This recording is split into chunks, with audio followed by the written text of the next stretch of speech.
Hello, so we're going to talk about watercolor resist today. A resist is simply something that artists use to reserve the white paper underneath and to protect it. And to create the illusion of three-dimensional space, we're going to use a simple strip of masking tape and a little bit of salt to create a seascape here. I've been so inspired by what I'm seeing down here in Ocracoke, I thought I'd share that with you. So we're going to use a crayon to create a wax resist with watercolor, and then salt to create a chemical reaction. When salt is added to water, it dissolves. It actually has a physical change, and then when it dries back up, it becomes crystallized again, and it creates a really cool texture. So we're going to try to attempt that in a very short time here. So first of all, I'm going to go ahead and get this tape started. I want to put that tape down and create the illusion of horizon line. A horizon line is where the sky meets the land, or the sky meets the sea. In this case, we're going to make a seascape.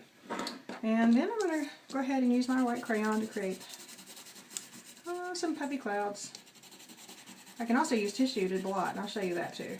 I'm going to take my water and create what looks like a wash. It has a little bit of blue tint to it from where I was practicing before. And then I'm going to very quickly add the watercolor to the surface of the watercolor paper. Got to be careful. We don't want to put too much water down, but at the same time, it's called watercolor. And the reason being is because you have to use a lot of water for your color to push that pigment around on the paper. We're using a cake form today. So I got some puffy clouds, and I'm going to use that tissue nearby to blot if I need to create a little bit of more puffiness. Dreamy, isn't it? Okay, so I'm going to let that dry. Have to be patient when you're working with watercolor and let that dry. I don't want to pull that off now because if we do, it's going to seep underneath. It might have already done it. I'm not really sure. Let's see here. No, we're good. All right. So then the next step is to create what looks like sand.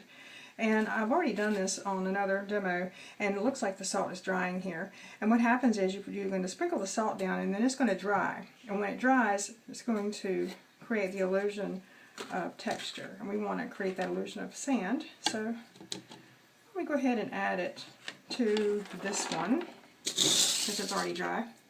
And I'm going to use a little bit of yellow ochre,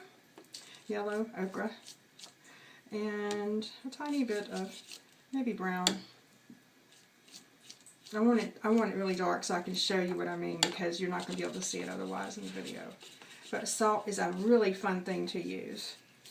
Don't use too much, and then when you put the salt down, you have to remember to let it sit. And I'm going to actually blot my line here so I don't lose that beautiful resist, or that nice straight horizon line there. Do horizon lines have to be straight? Well, not if you're in the mountains or somewhere like that, but at the sea, yeah, pretty much. So that's what I want to do. I'm going to take my salt and sprinkle it on.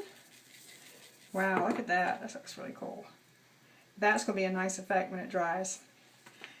And this one is not quite dry yet, but I'm going to try to pull the tape up so I can show you what happens. How nice is this? We have a very nice result using masking tape to create the illusion of foreground, midground, background. And those are two watercolor resists that you can use with your landscape design that you're going to be doing this week. Bye!